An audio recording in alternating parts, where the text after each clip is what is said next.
En esta presentación, mis compañeras y yo vamos a explicaros la cocina en los monasterios medievales. En primer lugar, haremos un recorrido por un monasterio, el cual está compuesto por diversas partes, como veis en esta imagen. A continuación os iré explicando parte por parte de una manera simple. La iglesia es el lugar de oración, en torno a ella se iban alzando las dependencias necesarias. El claustro estaba construido generalmente junto a la iglesia, es de planta cuadrada y en el centro suele haber un pozo y un pequeño jardín con 4 caminos. La biblioteca o scriptorium era donde los monjes copiaban manuscritos y libros antiguos.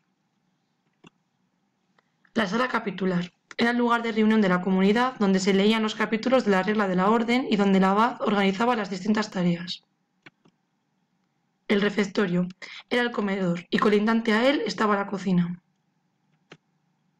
La bodega, la parte baja o cava, excavada en la roca, donde se guardaría el mosto y se encontrarían los lagares. Y por último estarían las celdas de los monjes. Es el gran dormitorio común. Ellas estaban en el piso superior. Aparte de estas salas había también huertos, enfermería, locutorio y a veces establos y molinos. A continuación vamos a hablaros de la cocina de los monjes. En primer lugar encontramos el hogar, ollar, que solía ocupar el espacio central de la cocina y es acorde con las técnicas de cocción más utilizadas en la época. En una parte se encuentra el espetón en caballetes de hierro donde se coloca el asado. Estos caballetes están delante del fuego y no encima. El jugo del asado se recoge para elaborar salsas. Asar en el espetón, como la carne de caza, es propio de señores y guerreros. En cambio, hervir los alimentos es la seña de modelo alimentario de monjes, ya que ellos tenían prohibida la caza. La regla de San Benito decía que la dieta básica de los monjes se constituía en 2 platos principales: potaje de legumbres y menestra de verduras. También podían tomar frutas y vegetales crudos. Estos fueron sustituidos por platos cocinados basados en huevos, queso y pescado. La distribución semanal de las comidas. El general es servido martes, jueves, sábados y domingos y consistía en 5 huevos o una ración de queso cocinado. Si así lo disponía el abad, los domingos y los jueves, el general podía consistir en un plato a base de pescado. La pitanza constaba de 4 huevos y una porción de queso cocinado o en crudo, servida cada 2 comensales los lunes, miércoles y viernes.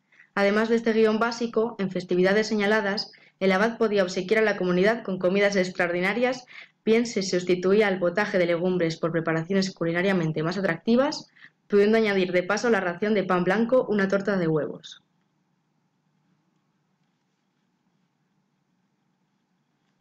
A continuación vamos a explicar cómo era una comida en el refectorio. Es el espacio reservado para comer en la arquitectura medieval. En este espacio se alimentan el cuerpo y el alma.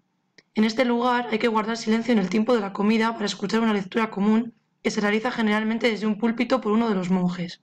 Es crucial el silencio durante las comidas para no interrumpir la lectura de la Biblia, de modo que, mientras los monjes congregados alimentan sus cuerpos con la comida, alimentan asimismo su alma con la palabra de Dios. En cuanto a su disposición, podemos decir que las mesas se alinean a lo largo de las paredes. Los monjes se instalan según su rango de antigüedad. La mesa del abad o prior en uno de sus extremos preside a las demás. Normalmente se accede a esta sala por el claustro o desde la cocina. Es una sala bastante importante, ya que los monjes pasan mucho tiempo en ella comiendo, cenando o desayunando. Todos los religiosos se encuentran en esta gran sala para las 2 o 3 comidas del día. Antes de pasar al refectorio, los monjes pasan por el lavatorium, donde se lavan las manos y entran en silencio. Rezan en voz alta antes de tomar asiento y mientras comen escuchan las lecturas. Se utilizaba la palabra refitolero o refitorero para identificar al monje encargado del refectorio. A continuación vamos a explicaros una comida especial en el monasterio.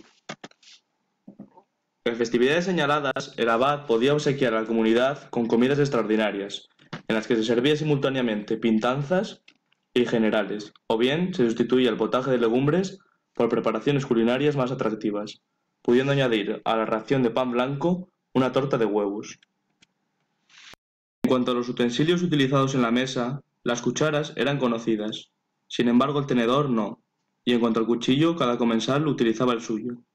Las servilletas todavía no se habían inventado, y era habitual y bien visto comer con 3 dedos de cada mano, por lo que antes de comer los comensales se solían lavar las manos.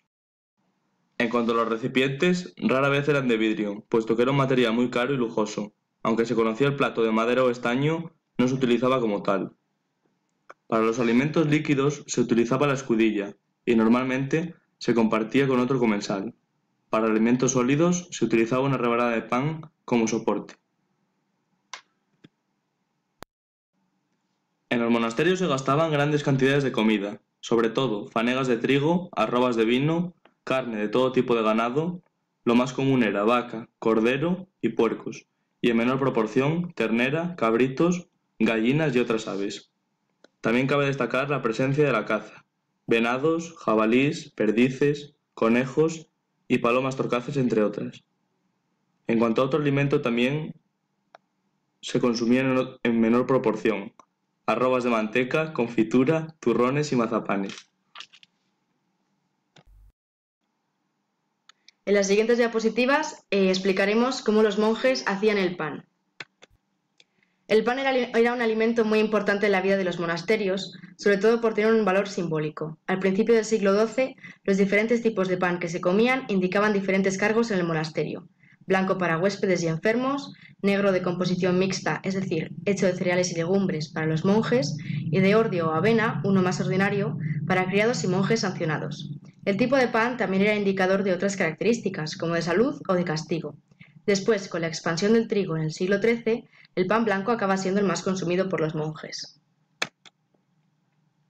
El pan era un alimento muy significativo por utilizarse en la Eucaristía. Debido a esto, el momento de amasar el pan era muy importante. Se creó incluso la regla de Pacomio, muy estricta, que regulaba el comportamiento de quienes hacían el pan.